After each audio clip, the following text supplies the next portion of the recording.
سورة الفاتحة.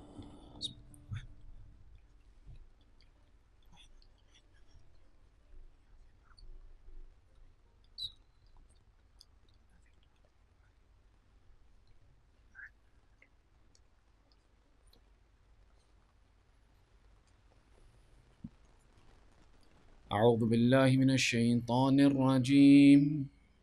بسم الله الرحمن الرحيم. ربي اشرح لي صدري ويسر لي أمري واحلل عقدة من لساني يفقهوا قولي. الحمد لله رب العالمين، ثم الصلاة والسلام على سيدنا ونبينا وحبيب إله العالمين أبي القاسم محمد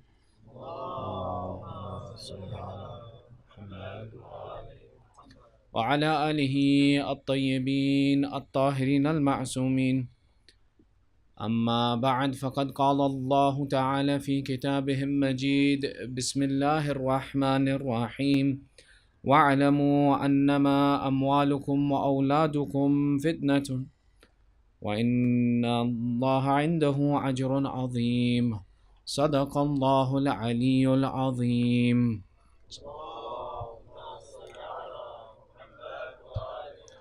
Your second salawat for love of Muhammad wa ali Muhammad.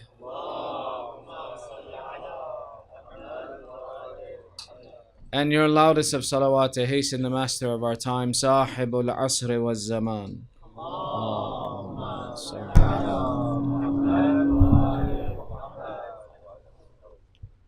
Respected elders, brothers and sisters, أعظم الله أجورنا وأجوركم بمصابنا أهل البيت عليهم السلام. May Allah increase your reward in the commemoration of the martyrdom of Abu Abdullah and the difficulties that befell Ali Muhammad. In our continuing discussion around the process of application of faith in day-to-day life, one of the areas that's important to discuss, and sometimes we don't realize its relevance until it's too late for us, is the process of child rearing. Allah in the Quran, He describes, He says, and understand and recognize that certainly for you in this life, wealth and children are an examination. And that certainly the great reward is with Allah for these examinations and these trials that we go through. Sometimes we think that, okay, I don't have children yet, or my children are very young, or 1,000 different excuses that I don't have these problems in my house, or I'm doing a good enough job when it comes to child rearing. But some of our ulama have actually described and have said that if you want to have good children, raise upright children, you start the process from maybe even as early as the age of 15. That desire, that awareness that you need to have of who you are and what you want in your life and what kind of a child you want to have in your life or what kind of a parent you want to be, is not something that begins with the date of the birth of your child. Today my child was born, today I'm going to be a good person and I'm going to be this person, I'm going to be like this and I'm going to do this and I'm going to do that and I'm going to do that. If you haven't established a personality or a characteristic within yourself already before that child comes to the earth, it's not something that's a switch that you flip overnight and all of a sudden that child's born and you're a good parent. Or that I know of all of the things that I need to know, or I know how to behave and interact, or I know of the values that are necessary for my child to learn because now I have a child.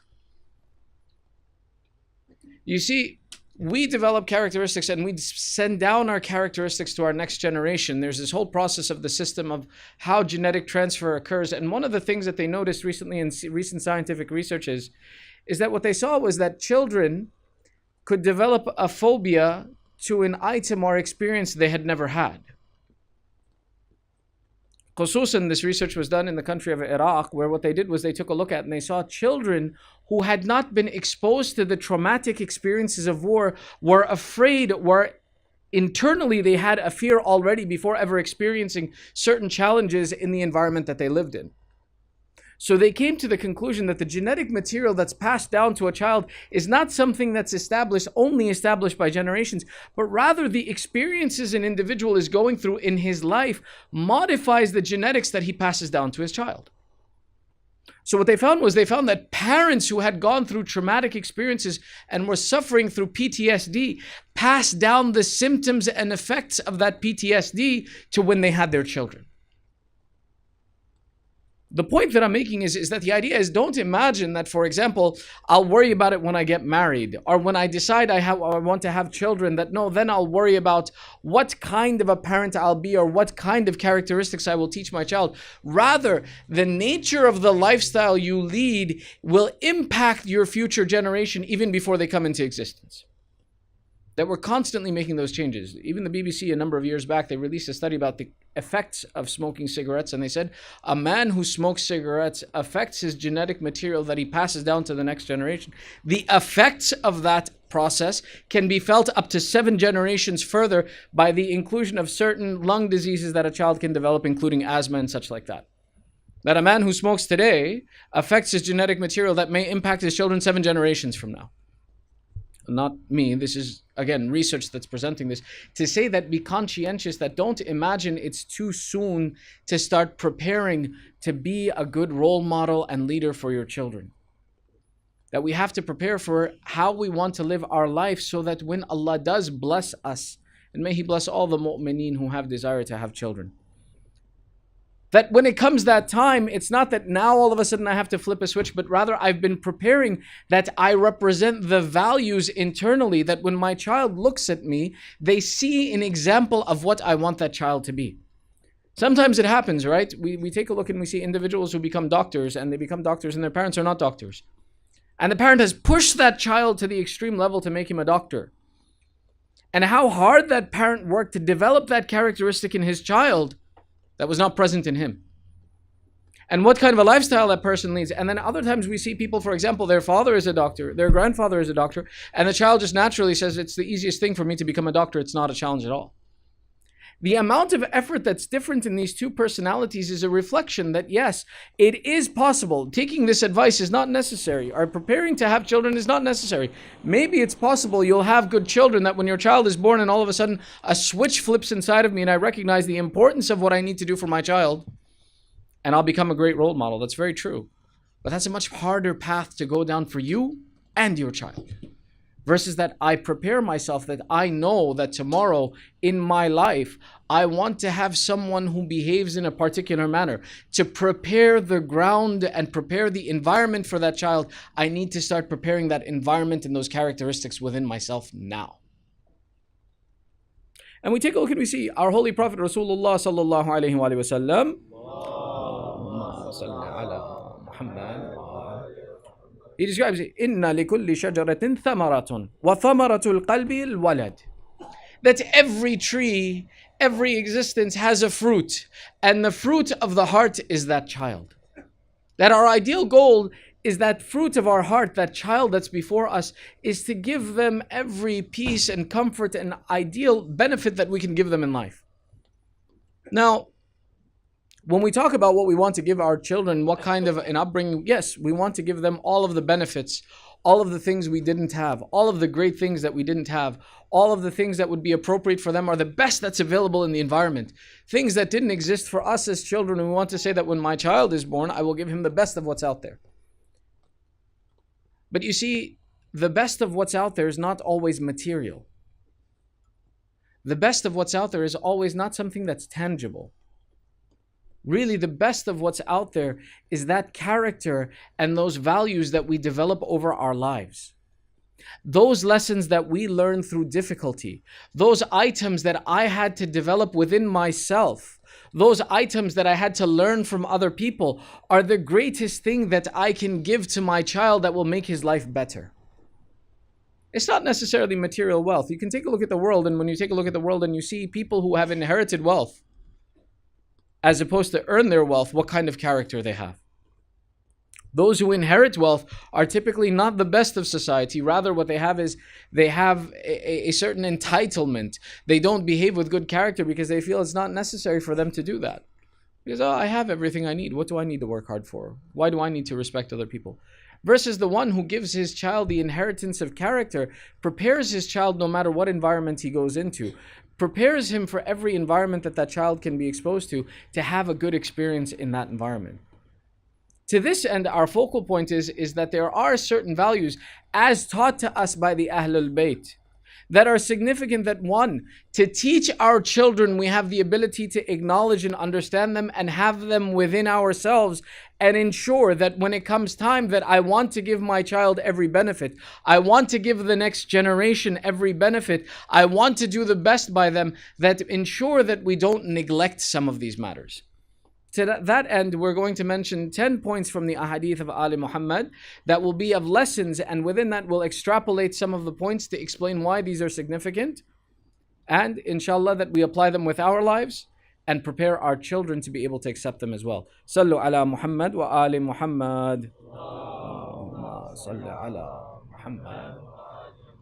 The first point that we see our Holy Prophet that he mentions, he says, Man kana indahu sabiyan فَلْيَتَسَابَ لَهُ. That when it comes to children, and one who has children, our Prophet explains, should be able to behave like a child with them. That to show kindness to a child and behavior with a child is not always about the fact that I'm the adult, the father, and I will insist that in front of me you behave as an adult. Sometimes it happens, for example, when we come to our majalis and we come and we see children who make noise, we get very upset. Why are you sitting here with your children if they're going to make noise? We want to create an environment that educates our children and exposes them to what is the true value of our faith. If we insist that our children behave like little adults, then they will always see that I can't be myself in this environment, nor am I welcome in an environment. Our goal is to establish an environment that welcomes these children and gives them the gradual process of exposure, to be able to show kindness to them and welcoming to them, to not expect that that child will behave like an adult, but rather understand that children will behave like children, and we need to be okay with children behaving like children. It's not necessarily that we create an environment that they can run loose and no one says anything, but no, it should be understood that a child, when he sits in, for example, a majlis, for him to sit for 40 minutes, 50 minutes silently is very difficult. He's going to fidget. He's going to make some noise, and that's okay. The more important factor is that I've given him exposure to the environment that he needs to be comfortable with.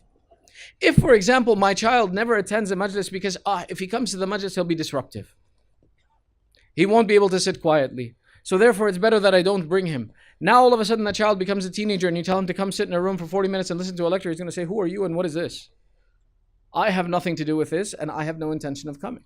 That as soon as that child has the ability to separate himself from this majlis or from the gathering, he will say, I don't want it. Because it's uncomfortable for me. It's unfamiliar for me. I'm not in the habit of being exposed to this environment and I don't like it. And we did this, why? Because we couldn't give the child space to behave like a child. We couldn't acknowledge that it may be that the child will fidget, it may be that he'll make some noise, but the more important factor is that I get him connected to this environment and I get him connected to this experience so that as he grows, he gains the appreciation of the majlis. He gains the appreciation of the environment. To allow space for children to be children is one of the teachings of our Holy Prophet. When we take a look at the example of Rasulullah sallallahu alayhi wa sallam, and his behavior with Sayyid Shabab Ahl al-Jannah, with our second and third Imam, we take a look and we see that the companions used to see the Holy Prophet when he would be walking in the street and he had all of his companions with him. And he would see Imam Hassan, Imam Hussein playing in the street. They would say, we would see Rasulullah. Now remember, Rasulullah is not a young man. He's not a child. At this time, at the time of his children, he's in his late 50s of his grandchildren. They said, we would see Rasulullah leave us and start chasing Hassan and Hussein in the streets of Medina.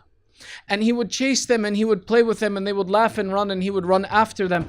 And we would see him behave in this fashion childishly with the children of Sayyidah Zahra, to the point where we would ask, Ya Rasulullah, do you love them for your own interest? Is this your personal action that you are performing? Or is this a command of Allah that you are performing? There's two aspects of how we could understand this. One aspect would be to say that the behavior of children as a child with children, is that something Allah wants us to perform? The other way we could take a look at this is their question is, khususan, specifically these two individuals that we see you leave the rest of us and leave the rest of this responsibility and focus on these children. Is that your choice because they're your grandchildren, or is this something Allah has commanded? And our Holy Prophet replied, he says, certainly my love for these children is the love that Allah has commanded me to give to them. We can look at it in both ways. We can look at it in the aspect that, one, the behavior of this, like with children, to behave with them softly and gently is something that Allah liked. And then more specifically, we can take a look and see that Allah wanted to demonstrate the status of these personalities of Imam Hassan and Imam Hussein by showing how Rasulullah loved them and how the rest of humanity should show love for them. The second advice that we mentioned comes from this same process where our Prophet taught us that show affection to children. Don't be embarrassed to hug your children. Don't be embarrassed to hold them close to you. There was a man who came to Rasulullah and he says, I swear, ma qabiltu sabiyan qat. That this Arab, he came and he sat with the Holy Prophet and he saw the children around, and this man in pride, he says, I am one, and I swear this, that I have never in my life kissed a small child. I have never shown affection to a small child. When this man left, the companions say, we said, Rasulullah turned to us and he said, I swear to you, near me, this is someone who Allah should give the hellfire, that he has not shown kindness to small children. Now, Rasulullah is not saying, I guarantee you that this is a man of hellfire. Rather, the affairs of people and their dictates of whether they go to heaven or hell is a matter that is enclosed with Allah, and Allah is aware of those matters. Even our Prophet did not make the statement that by this characteristic, this person should go to hell. There are certain characteristics that Allah told us that a person, if he has, should go to hell. And those are specific. But other than that, when we see someone make a mistake, or we see someone who has a characteristic that we would prefer not to have, it's not our job to condemn them to hell. Say this person should go to hell or this person will go to hell. No, the affairs of the people is that we should always think best that Allah will deal with them in the best manner and pray for their hidayah and guidance, and that may Allah forgive all of the mu'mineen. When we take a look at how significant it is that who dictates where a person goes to heaven or hell, we take a look and we see a narration of our Holy Prophet Rasulullah sallallahu alaihi wasallam.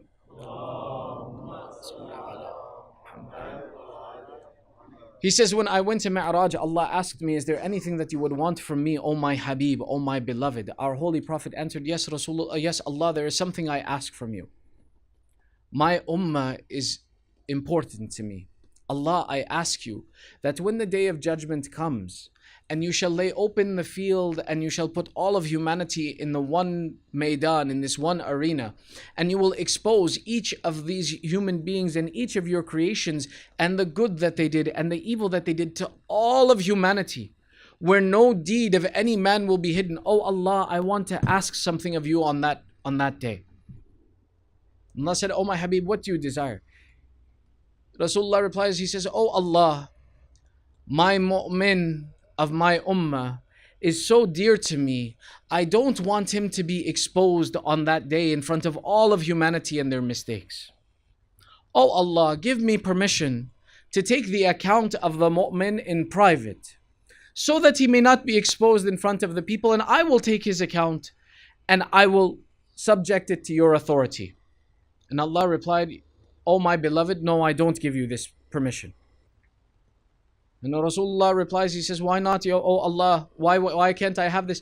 Allah says, oh my Habib, oh my beloved, your mu'min is more beloved to me than he is to even you.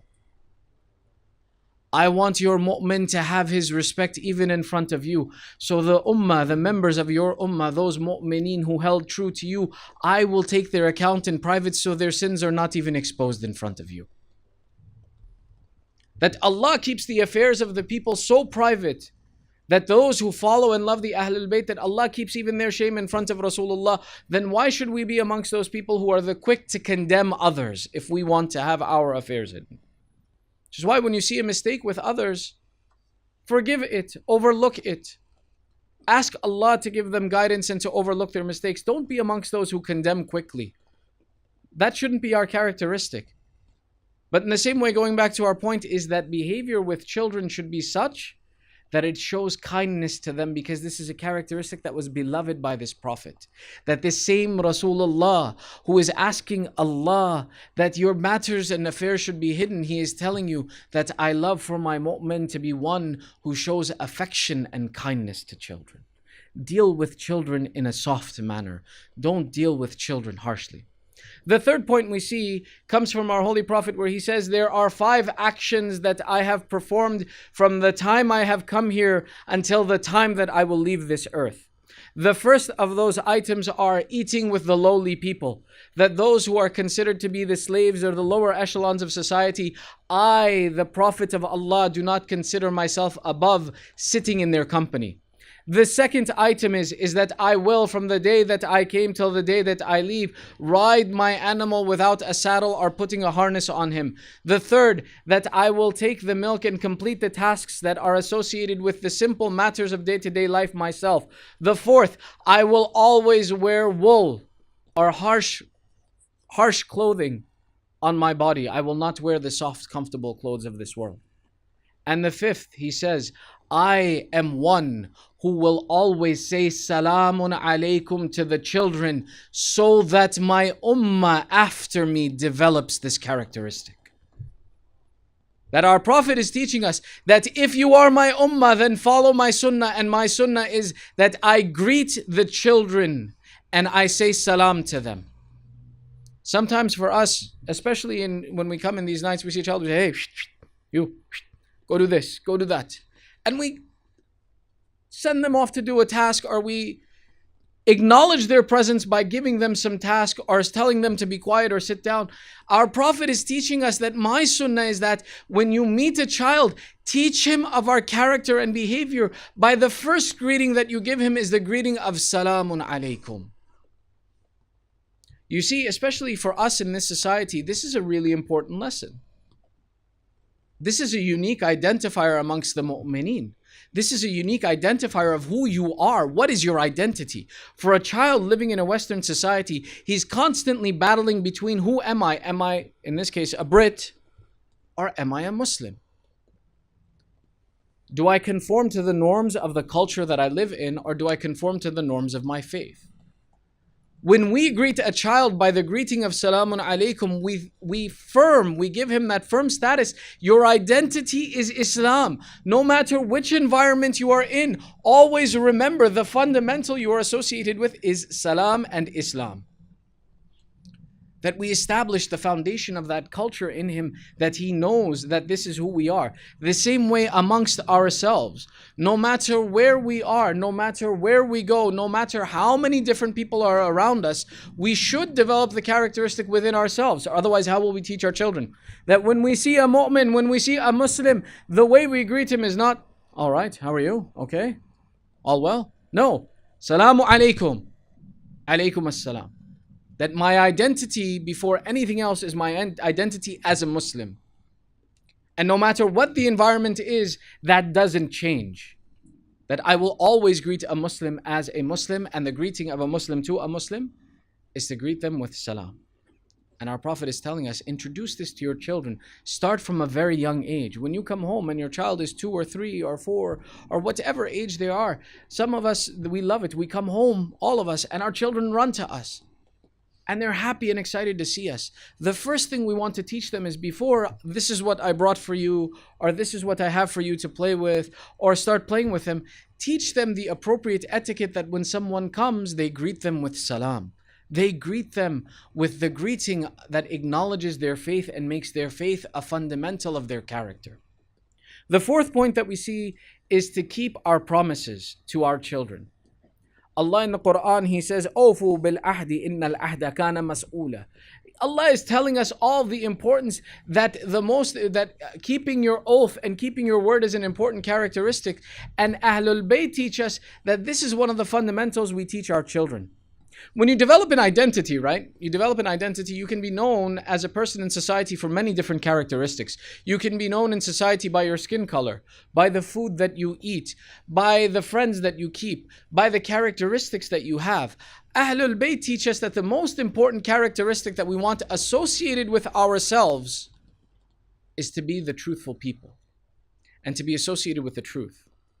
And you can't teach a child the characteristic of being truthful unless if you yourself are in a habit of keeping your promise to your children.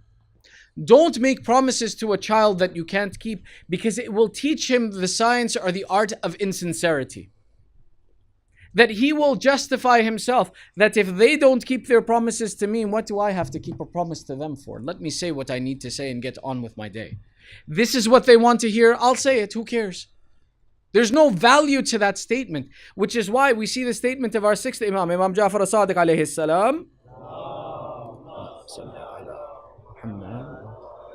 He says, تَعَلَّمُوا الصِّدْقَ قَبْلَ الْحَدِيثِ. Ensure that for your children, teach them honesty and truthfulness even before you teach them to speak. That our character that we want to align our generations with, that we want to be known by, is that truthfulness, that we don't lie. We are not associated with false. We are not associated with injustice. That whatever we say, we do. And you can't teach that child when they're old. You teach that child by initiating that practice right from the beginning. That when I make a commitment to you, I keep my commitment. When you make a commitment to me, you keep your commitment.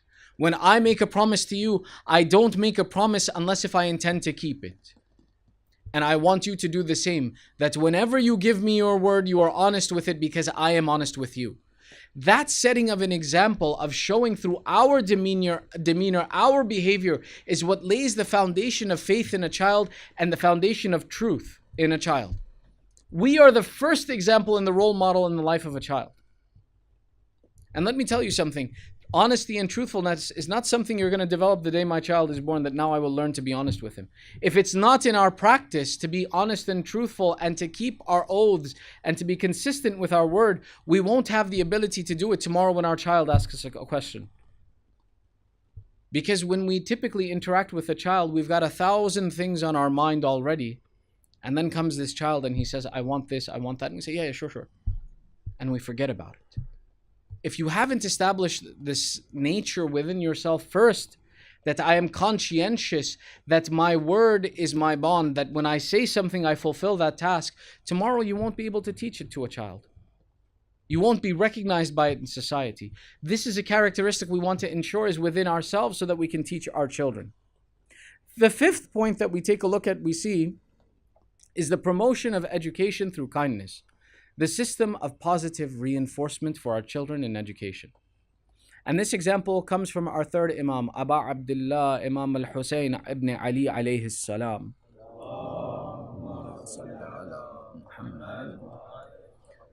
Where we see that our Imam gathers all of his children in front of him. And remember, Imam Hussein not only raised his children, but when his brother Imam al-Hasan al-Mujtaba became Shaheed, the children of Imam Hassan became the children of Imam Hussein.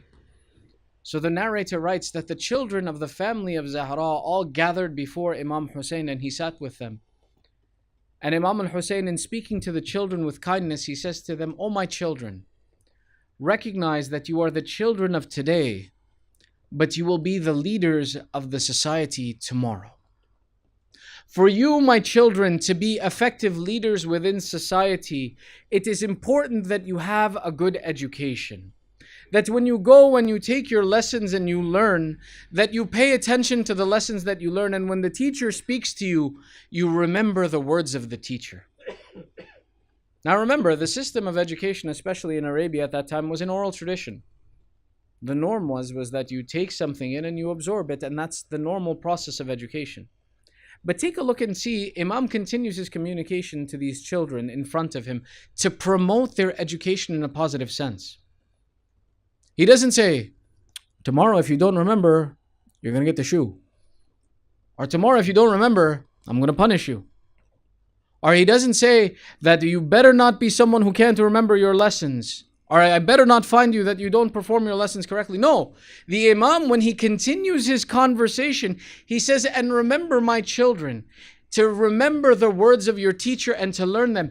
If you have a difficulty remembering the words of your teacher, if you have a difficulty remembering the lesson your teacher has taught you, take the time and ensure that you write it down so that you can bring it home and learn the lesson correctly.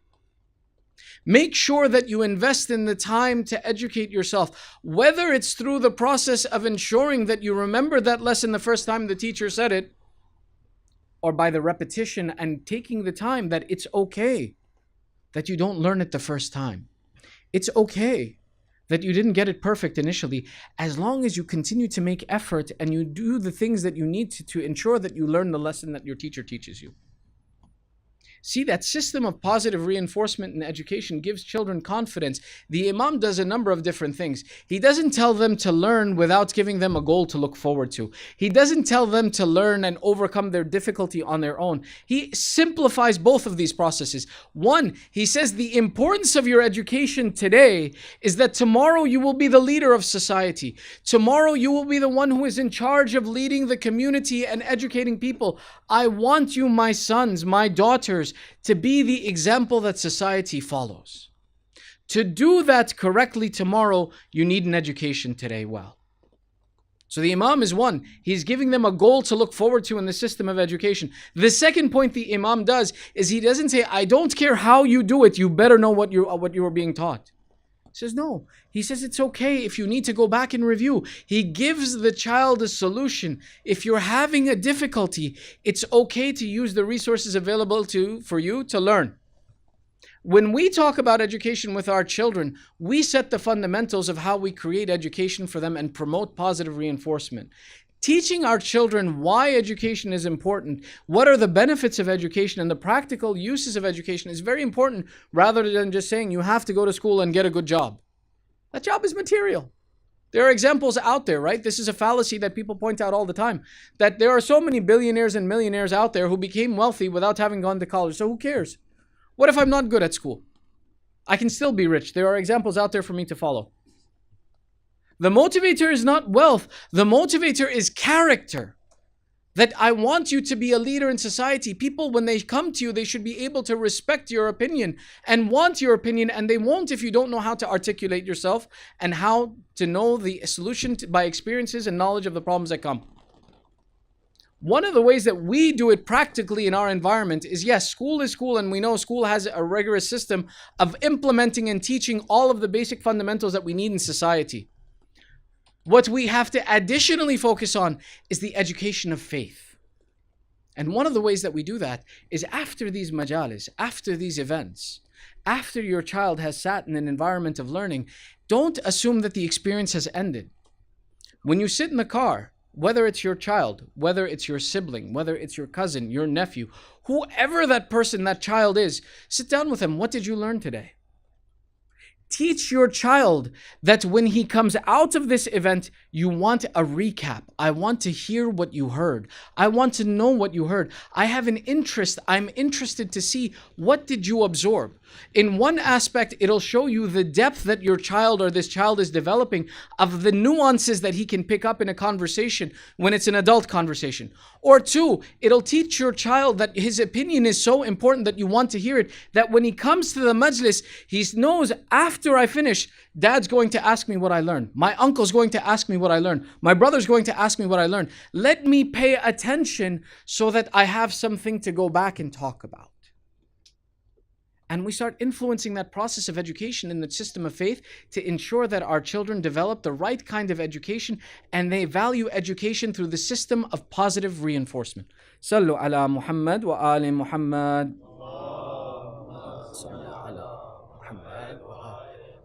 The sixth point that we see comes from our Holy Prophet, where he says, أَكْرَمُوا أَوْلَادَكُمْ وَأَحْسَنُوا آدَابَهُم. He says, show kindness and show respect to your children, and in the process, give them good character. That to treat your children or to treat a child with respect is one of the fundamentals through which that child develops good akhlaq. He develops good characteristic. If we're constantly treating our children as if they're just a cumbersome responsibility that we have, I have to just take care of this one, or stop talking. and I don't teach him how I speak to him correctly, tomorrow he's going to go on and that will be the character that he develops. That's how he will see to deal with society. He's going to put society in tears where he sees, okay, fine, this is someone I have to respect, and everybody else I can talk to him in any which way I want. The process that we're talking about of establishing with a child is that initially treat him, every person is worthy of respect. Every person must be spoken to with respect. There is no exception to this rule, and I demonstrate that you as a child, even you as a child, I treat with respect. There's no justification for me to say that I don't treat everyone with respect. I demonstrate to you by showing to you that I treat everyone with respect, including that child. That he's the one who's going to absorb those lessons. If he comes home and he sees that my father doesn't treat his mother with respect, he won't treat his wife with respect. If he sees I'm not treated with respect, he's going to turn around to the younger sibling and not treat them with respect. And the system will be established throughout that I have discretion to determine who it is that deserves respect and who it is that doesn't deserve respect. And that's why our Prophet's teaching us initially, even a child, there's no exception to this. Treat your children with respect so that they develop good akhlaq, that their mannerisms are respect-worthy and their mannerisms are those that represent the faith of Islam. In the 7th point, we see the importance of teaching our children faith and educating them in the fundamentals of faith. The process through which we talk about the education of faith comes in a number of different formats, and it's something that while science has determined, right? Initially, science used to profess the system of atheism. It said every child is born without faith. We indoctrinate an innocent child into a system of faith. If we did not indoctrinate him into a faith, all of humanity would have been atheists. And they made this hypothesis and they started testing it. And in the past number of years, there have been a number of research studies that have been released that say that no, children are inherently born with faith. That a child, when he is born, and you ask him who created the heavens, ask a child without any education, who created all of this, he acknowledges immediately in his nature that there is a higher power. That there is something outside of the control of man that has put man on this earth and has taught society about faith. And it becomes the process and the responsibility of us, of the parents, that we purify and teach him about this faith and we improve this quality within him. One of the ulama of Qum, he wrote a book about the process of raising children, and in this book he says, the impact a parent can have on raising a child in its association with faith is something that was demonstrated in Soviet Russia, in communist Russia. That in communist Russia, to break that affiliation a child has with a higher power, what the communist schools would educate the parents is that would say that to the parents that when your child comes to you and says that I'm hungry, tell that child to pray to God to give him food. Tell that child to go ask God for food. And when you see that child ask God for food, don't feed him. Don't give him anything. And when his hunger becomes extreme and he becomes overly tired, then tell him, now ask Lenin for food. Now ask Stalin for food. And when he goes and he beseeches in the name of Stalin or Lenin, give him food. And then teach him and see, there is no God. Had there been a God, he would have fed you. But see, believe in Stalin and Lenin because they exist. And look, when you ask by them, they give you. That this alim of Qum is teaching that, see, look, that was present within the child to believe in a higher power and they wanted to break it. So they broke it and they had the ability to influence that child because he couldn't see the logical fallacies with the argument as a child. So the same way they use this process of the innocence of a child to break faith, we have the responsibility that when a child has the innocence of faith and he is indoctrinated or he has the love of Allah, that at that time we ensure that we promote and grow this faith within them. That when you bring something for your child or you give something to your child that makes him happy, don't make sure that he just thanks you or he thanks his mother. Make sure before anything else he thanks Allah, and teach him that Allah has made us a wasila for you, but the one who has the power to give you is Allah. And you should always thank Allah for the bounties that He gives you. Always ensure that before anyone else you remember Allah. That Allah is the fundamental who gave you all of this life. You see, it's such something that we take for granted, but it's such a formal and important process that tomorrow when that child grows up, if he doesn't believe in asking Allah and associating with Allah, then when it comes time for him in need, he doesn't have that acknowledgement and that yaqeen and certainty that whatever he had from the moment he was born till today was provided by Allah. You and I can now at this age possibly think of it logically and understand that, right? It was Allah who showed me mercy, that when I was born and I could not communicate, I could not take care of myself, I could not feed myself, Allah gave me the wasila of my mother and father. That not only did they ensure that I was fed, that when I cried, they answered me. When I couldn't even clean myself, they cleaned me. When I couldn't take care of myself, they took care of me. All of these characteristics today, I know that for me to kiss the hands and feet of my mother and father is not sufficient because of how much they gave me. But we want to teach that to our children from an early age, that we associate that from the very beginning, that we promote that concept, that they have certainty that their success is not something that is only reliant on what they have as a physical ability. Rather, it is something that Allah has granted and blessed them with. That we look to Allah, that He is the one who will grant us and bless us with these characteristics. And that whenever something good comes in our life, before we thank anyone else, we acknowledge it is the mercy of Allah that He has been merciful to us in these characteristics. Sallu ala Muhammad wa ali Muhammad.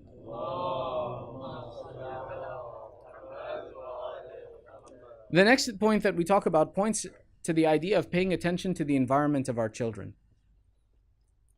The environment of our children is changing so drastically and so quickly that we can't belittle this point of paying attention to the environment that children are given.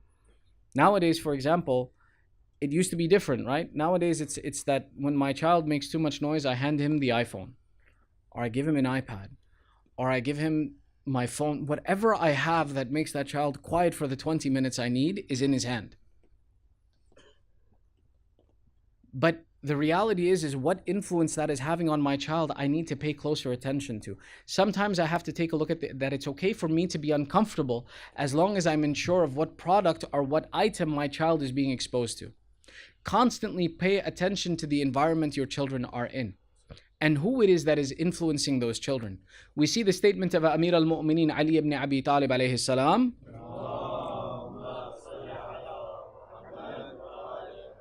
إِنَّ الْقَلْبَ الْحَدَثِ كَالْأَرْضِ الْخَالِيَةِ.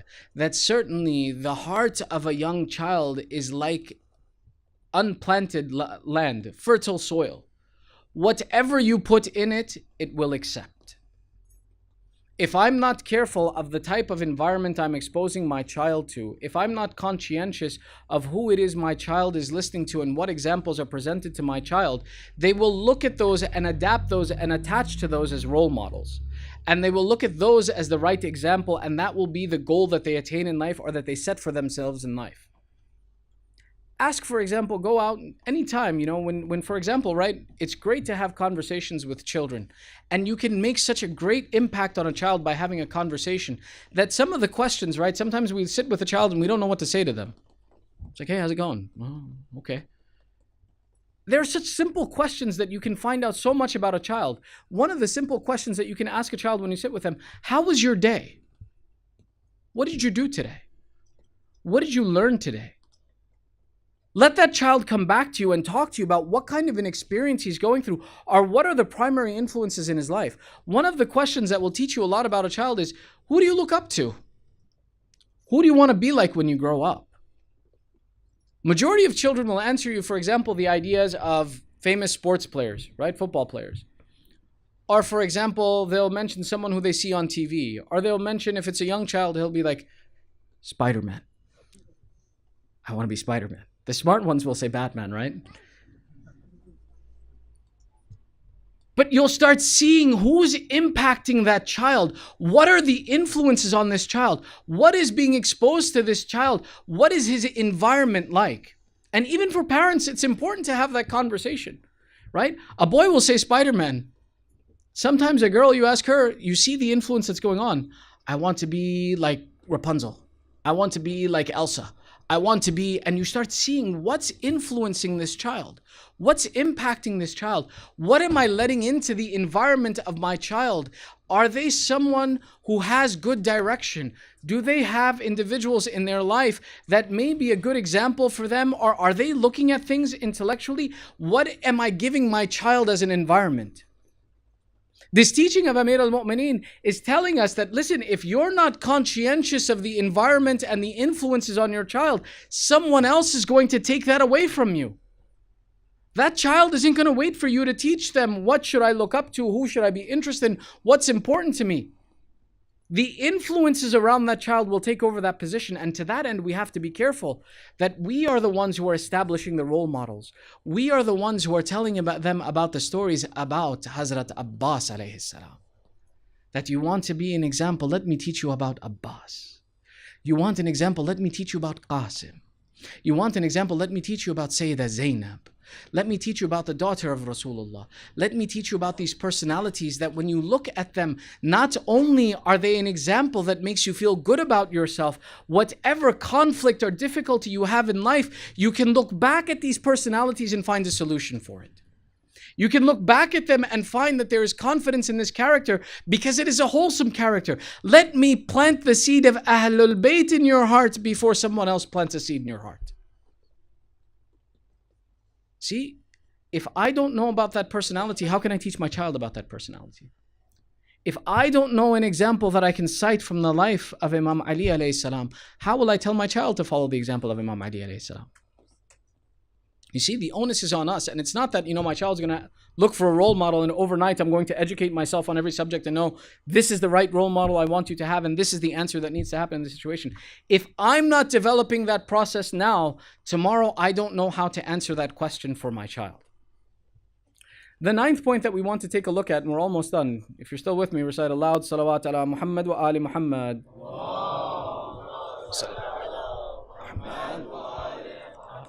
We have some time. We'll move a little bit more quickly. The ninth point that we take a look at is the point of saying that help and develop your child to have the practices of faith in their day-to-day life. Sometimes what we say is, my child will pray when they're ready to pray. I don't force my children to pray. When they understand it, they'll pray on their own. We assume that somehow wahi is going to be sent down on this child one day and all of a sudden in the middle of the night he'll wake up and say, Tahajjud, it's time to pray Tahajjud. Let me go and go pray Tahajjud. Baba, if you didn't teach your child the name of Tahajjud, how is he going to pray Tahajjud? The same way, for example, when it comes to a small child, we take a look at the idea of, for example, brushing their teeth. I have rarely met a 2-year-old who likes to brush their teeth. Of my 3 children, one liked to do it because she saw her sister do it. But the other 2 I had to chase with the toothbrush. But I didn't stop because the child had an aversion to the toothbrush. I acknowledged and recognized that this is something that will be long-term beneficial to that child, and today they can't appreciate it. But tomorrow, having healthy teeth will be something that will work for them and will be important for them to have. I made it something that was a necessity to have because I acknowledged the value of it.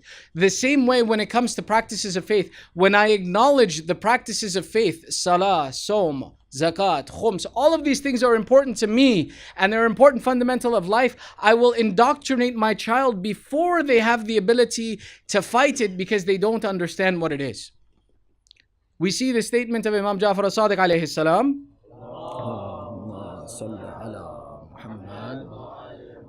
We teach our children to pray at the age of 5. Teach your children to pray at the age of 7. We teach our children to fast at 7. You teach your children to fast at 9. Giving you guidelines. Now, it's not that at 7, all of a sudden I say, okay, beta, come here and start doing what I'm doing. Repeat after me. No.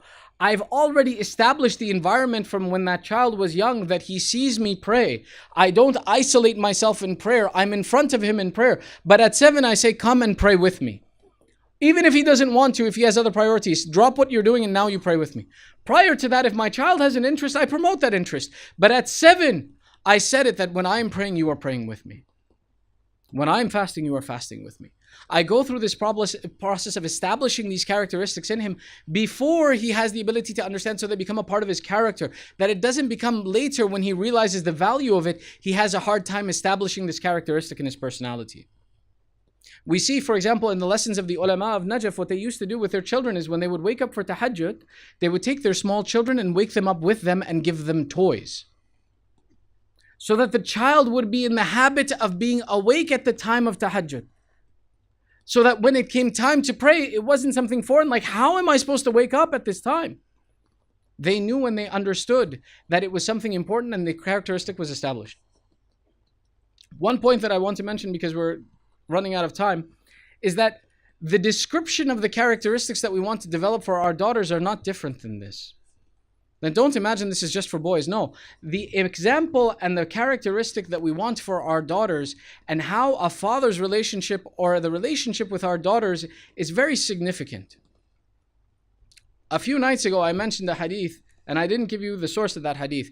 In Mustadrak al-Hakim, which is a book of Ahl Sunnah written by Hakim al-Nisapuri, it's called Mustadrak al-A'la, that talks about those additional hadith that belong in Sahih al-Bukhari and Sahih al-Muslim that weren't mentioned. Hakim al-Nisapuri collected all of these other hadith that fit the same guidelines and put them in a book called Mustadrak, those that are additional to the Sahihain. And Hakim in this hadith, he began by the statement that An qalat al-Mu'mineen Aisha. And there's a number of narrations. One that he says, qalat al-Mu'mineen Aisha. Aisha says, al-Mu'mineen Aisha says, I never saw anyone who was more similar in her speech, in her walking, in her sitting, in her standing, in her akhlaq to Rasulullah than Fatima Zahra salamullahi alayha.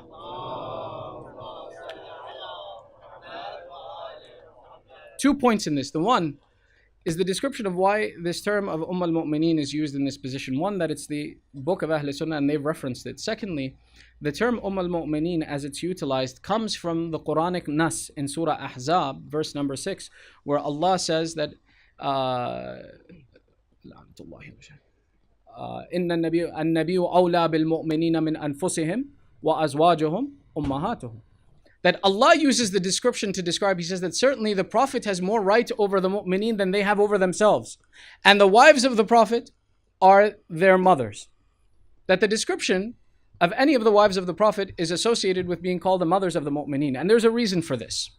And it's not to do with ta'zeem, or to say that that was their greatness. That's why Allah used this characteristic. You see, the relationship between, or what a child can get from his mother, is one of three things as we'll describe it. One is that the mother is given the status that the children in association to her can inherit from her. In the case of the wives of the Prophet and us as the mu'mineen, we don't inherit from them. There's no inheritance that reaches us from them. The second characteristic of what it's associated with being called a mother is that, for example, the mother does not have to do hijab in front of her children. In this case, we see that that's not the case. That the hijab was still mandatory upon all of the wives of the Prophet in association with all of the mu'mineen. This was not the reason why Allah gave them the status of the mother of the mu'mineen. The third is the forbidden nature of being married to someone who is your mother. This is the reason why Allah equivocated and said all of the wives of the Prophet are al-Mu'mineen, are the mothers of the believers. That the relationship between the mu'min and who was the wife of the Prophet is one that cannot have marriage within it. So one may ask the question that why then did Allah not just say, well, they're the wives of the Prophet, right? If they're the wives of the Prophet, it's already forbidden for the mu'mineen to be able to marry them. Within the situation of tahreem of zawaj, the forbidden nature of being able to be married to someone, a wife, for example, is someone after divorce, someone else could marry her. So what Allah did was He raised their status to being a mother. A mother, no matter if she is married to Rasulullah or divorced to Rasulullah, that woman remains your mother and you can never marry her. The purpose of that statement and that structure within the Quran and the utilization of this title of al-Mu'mineen is not for ta'zeem of character, but rather to explain that this was someone who Allah had given a distinction that they shall never be able to be married to any of the mu'mineen after they have been attached to Rasulullah. So which is why even our ulama, when you take a look at, for example, Al-Amamini in Kitab al-Ghadir, when he narrates in his volume 9 and he gives a series of narrations around Aisha, even he refers to her as al-Mu'mineen. Not to show that, mashallah, we need to give her a heightened status, but rather to explain that Allah gave this designation to restrict that in dunya, after Rasulullah, no matter if Rasulullah is shaheed or is alive, there is no one who can marry these personalities, and that they have a limitation upon them.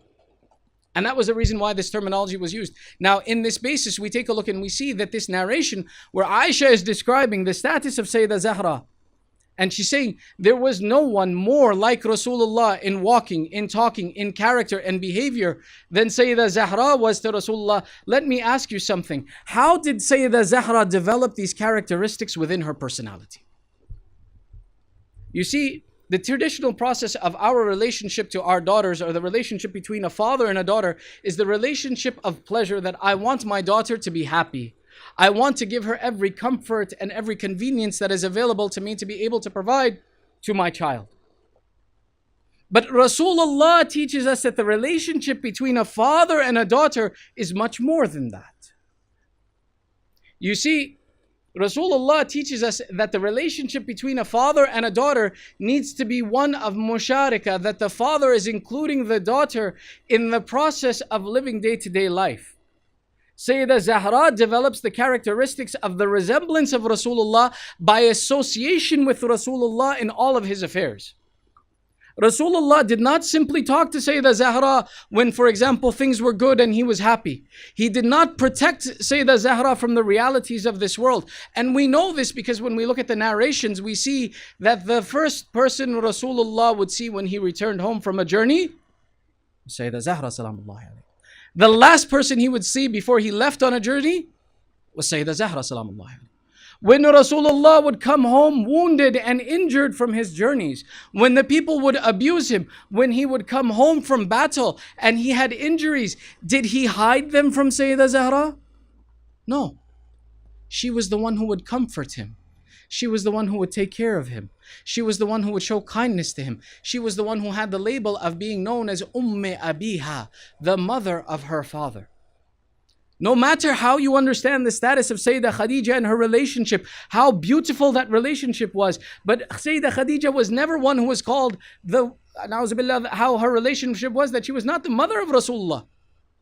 Meaning the proximity that Rasulullah created with Sayyidah Zahra was something unique in that relationship. And he did it by including her and preparing her for how the world operates and how society operates. By showing her the difficulties and how to manage the difficulties, so that tomorrow, when Sayyidah Zahra left the house of her father and went to the house of her spouse, she was a personality who knew and understood the difficulties of society and was a good support for her spouse. Who knew how to support her spouse in society and how to be someone in society to help and work with the society, because her father trained her in those characteristics.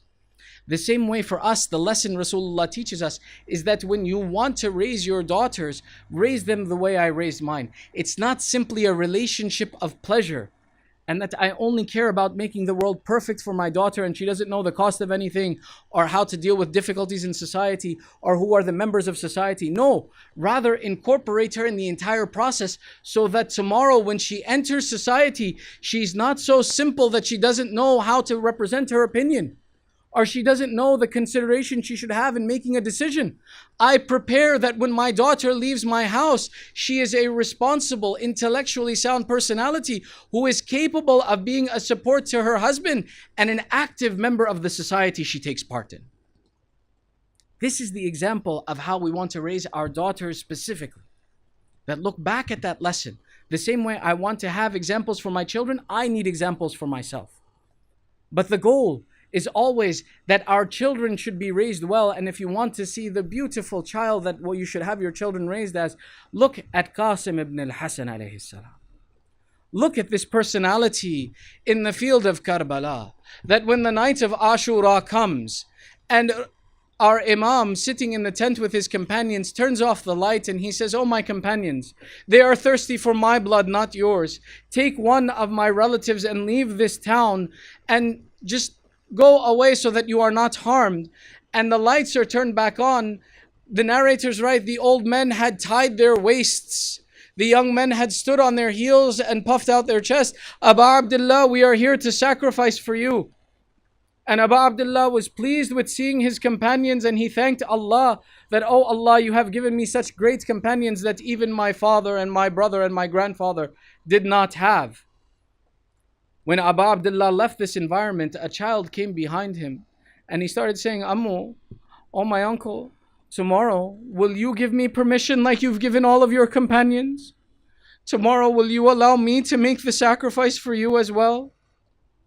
This was a child of 13 years, and he had just seen these grown men and old men and young men come forward and swear their fealty to Abu Abdullah. That Abu Abdullah turns and he asks this child to see, are you influenced by what you saw, or do you truly understand what you are asking? Qasim, what is death to you? You are a child of 13. What do you think death is that these people are going towards tomorrow? What is this death that you may go to tomorrow? If Qasim had given an example of, for example, death is like a drink of wine, would have said, you're a child, you don't even know that this is inappropriate, or that it is a pleasure for the adults. The example would have been, Qasim, what do you know of the pleasures of adults? Qasim replied, he said, Ammu, death is to me like the sweetness of honey. A child of 13, he knows what honey tastes like, and it's a pleasurable thing for him. That he shows to Abu Abdullah that I have an understanding that for me tomorrow will be a moment of sacrifice, and that sacrifice will be a moment of success for me. Abu Abdullah listens and smiles at the answer of this young man and foresees what will come forward. He says, Qasim, tomorrow your sacrifice will be accepted, and you will have an opportunity to present your sacrifice, and even your small cousin Asghar will have a sacrifice on tomorrow. Look at the character of Qasim. He says, oh uncle of mine, will the mal'oon enter our tents? Is that how Asghar will become martyred? The ghurur and the pride of Qasim does not allow that the women of the family of Banu Hashim should be attacked. But Abu Abdullah does not explain. He says, no, that day will come and the time will come. When the morning of Ashur came and the companions had been spent and the sacrifices of the Banu Hashim were being made, Qasim came and he said, uncle, give me permission to fight. And Abu Abdullah, seeing that two of the sons of his brother Imam al-Hasan had already gone and presented their sacrifices, turns and says, oh Qasim, you are so young. You are the remainder of my brother. You are the reminder of my brother on this earth. How can I let you go? Wait some time. I have a hard time letting you go into the battlefield. Did you not see how they killed Akbar in the battlefield? Did you not see how harsh they were with your cousins and with your brothers? There is one of his cousins, Abdullah ibn Muslim, who was an 18-year-old man who Abu Abdullah gave permission to go into the battlefield, and he was martyred by an archer in the battlefield after killing over 98 of the supporters of Umar Sa'ad. When Mukhtar caught the man who killed Abdullah ibn Muslim, he says, what did you do on that day of Ashura? He says, I was the archer who was the one who was responsible, who killed the son of Muslim ibn Aqil in battle.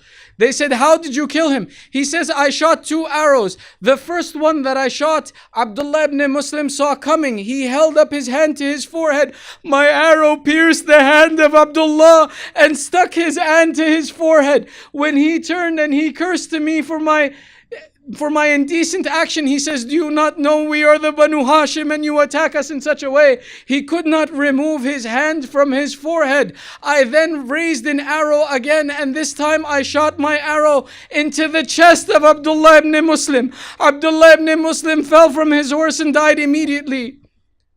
He continues in the court of Mukhtar how daring he was. He says, I went to the body of Abdullah ibn Muslim because we knew if we collected the heads of the shuhada, we would be rewarded. First, what I did was I removed the arrow from the heart of Abdullah ibn Muslim. The second, I went to remove the arrow that I had stuck in the forehead of Abdullah ibn Muslim. When I tried to move the arrow, I shook it back and forth in the head of Abdullah. The staff of the arrow broke, but the head would not come out. The members of the court of Mukhtar could bear it no more. They came forward, oh Bal'oon, this young child of Banu Banu Hashim, how did you kill him? Mukhtar stopped them and he said, wait, don't kill him with your swords and your spears. Kill him with arrows the way he killed the children of Muslim. These were the enemies that were present on the battlefield. And Abu Abdullah says to Qasim, Qasim, how can I let you go forth when the enemies are so harsh? Qasim went and complained to his mother, and his mother presented him, give this letter to your uncle your father left for you, that when your uncle should be in trouble, this would be your help. Remember that Imam al-Hassan was the one who, when he was lying on his deathbed and he called to Abu Abdullah came to Imam al-Hassan and he saw Imam al-Hassan had turned green from the effects of the poison, and Abu Abdullah began to weep over his brother. And Imam al-Hassan turned, oh my brother, what makes you cry? Abu Abdullah says, I see your condition as such that your skin has turned green from the effects of this poison, and my heart aches at seeing you in this condition. Imam al-Hassan, looking at his brother and his purity, began to weep as well. And Abu Abdullah turned to Imam al-Hassan, brother, why do you cry? He says, I cry because I see you, Hussein, drenched in your own blood alone in the field of Karbala. I see you going through such great difficulties that maybe it was by this moment that Imam al-Hassan had prepared a letter for his son Qasim. Qasim went and said and presented this letter to Abu Abdullah. In it was written, to my madhloom brother Hussein, from your brother Hassan, who is not present to help you in this difficult time. When you should be in such difficulty, take Qasim on my behalf as a presentation of my support to you and my help to you on this difficult day. Looking at this letter, Abu Abdullah gave permission to Qasim to go fight. In the Tarikh of Karbala, there is one unique personality, this Qasim, that no one else from the side of Abu Abdullah, they describe how he went into the battlefield and what he wore, except for this Qasim. The Mu'arrikhin, they wrote, Qasim was such a young boy that he went into the battlefield wearing nothing but a shirt, a cloak over him, and some sandals. Why did they take the time to make this statement? Because Qasim was so young that the armor that the rest of the soldiers wore when they entered the battlefield was too big for Qasim to wear. That they wanted to demonstrate that this young child was so brave that he did not even have armor when he went to go face the army of Yazid. That he went in such a condition that he did not have the ability to be protected. That what was done to Qasim in Karbala was not battle, but it was dhulm done against the small child who went to support his uncle.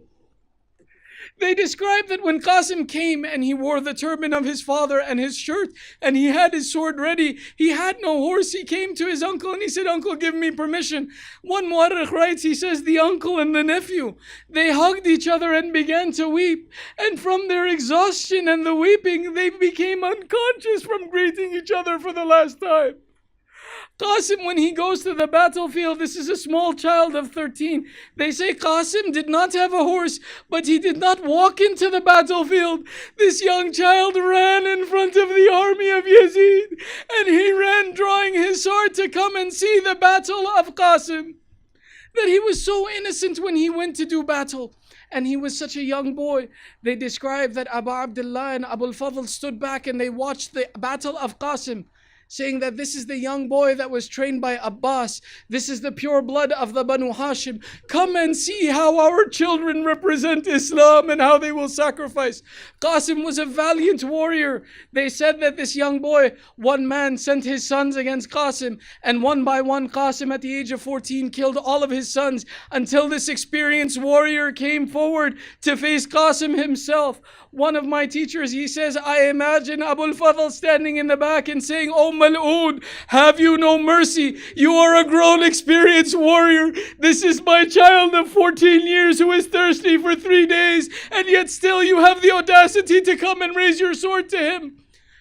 But the bravery of Qasim was he even killed him. They said Qasim killed over 35 warriors from the army of Umar Asad. And at one point in time, look at the beauty and the simplicity of this child, that as he was fighting, his sandal became undone in front of the army of Yazid.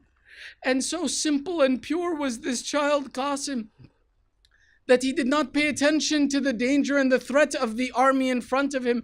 He did not imagine that there would be no decency or humanity, that they would wait for the child to fix his sandal before they would attack. Qasim, did you not know these are the same ones who kept the water away from Asghar for 3 days? These are the same ones who did not have patience when the children of Abu Abdullah wept from thirst. These were the same ones who did not hesitate to shoot arrows at your uncle. Qasim lowered himself to fix his sandal. Mal'oon from the army of Umar Sa'd by Mal'oon Amr al-Azdi, may Allah curse him for dunya and akhirah, said, I will be the one who will remove this thorn in our side from the battlefield. They said, but he is such a small child. He is such a beautiful child. How is it? Don't you have any shame in you, Amr al-Azdi? He says, no, wait and see. I will be the one who collects the reward for the head of this Qasim. They said he came forward. As Qasim knelt and looked down at his sandal, the Mal'oon raised his sword, struck Qasim upon his head. Qasim, the innocent child, called out, Ammu, come to my aid. They said Abu Abdullah raced to the battlefield like a charging lion. The scene when Abu Abdullah comes, the army of Yazid has gathered around Qasim laying on the floor as he is in the throes of his death. Amr al-Azdi raised his sword over the neck of Qasim. Abu Abdullah came, have you no shame? You slaughter our children in front of us. Abu Abdullah charged him like lightning. Amr al-Azdi, when he raised his arm to protect himself from the blow of Abu Abdullah severed his arm. When this happened, the army became awake as Amr screamed, Mal'oon, and they came and they ran to save Amr as he called for help from the attack of Abu Abdullah. The horses ran to the field. They tried to move away Abu Abdullah. In the process, they trampled the body of Qasim in the field of Karbala. Abu Makhnaf writes, he says, I don't know if it's true, but some have written Qasim was the one who was trampled to death in his life. When he called to Abu Abdullah, he was alive. When the soldiers left, Qasim had died in the field of Karbala. Abu Abdullah sits next to Qasim. Oh, how unfortunate is the uncle. When his nephew calls to him, he cannot come to his aid. How sad is that uncle who cannot save his nephew from the army that attacks him.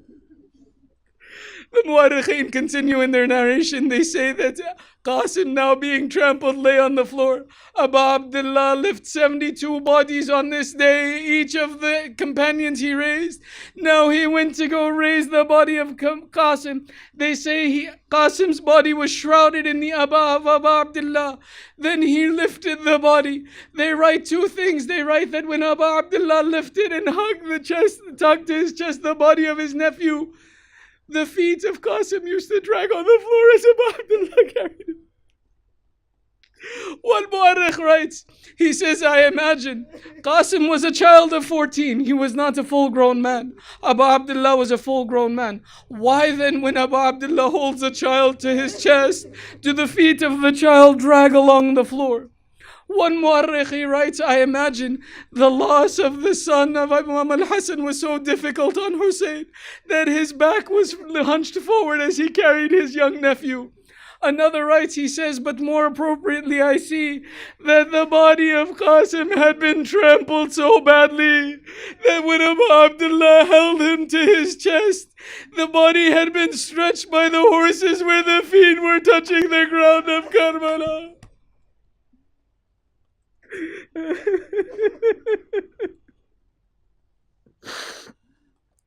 إنا لله وإنا إليه راجعون ألا لعنة الله على القوم الكاذبين وسيعلم الذين ظلموا أي منقلب ينقلبون. ماتم حسين.